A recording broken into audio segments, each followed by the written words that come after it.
वजीर हरीश राव ने GST council की 44वें इजलास में हिस्सा लेते हुए बताया कि तेलंगाना में कोविड की सूरत हाल इत्मीनान बख्श है और रियासत तेलंगाना में लॉकडाउन जारी है, जबकि रियासत माली परेशानी से दो चार है।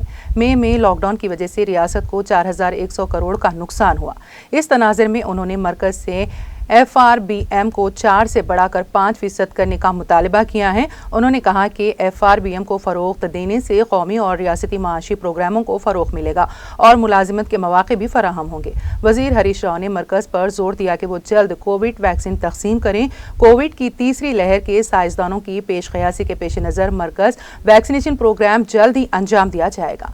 उन्होंने मेघालय के CM कोनराड संगमा की सरबराही में ग्रुप ऑफ वज़रा की सिफारिशात की तायद की, जिसमें oxygen, oximeter, hand sanitizer, ventilator और इलाज के लिए दरकार दीगर तिब्बी सामान पर टैक्स लगाने से मुतालिक सिफारिशात की हिमायत की है।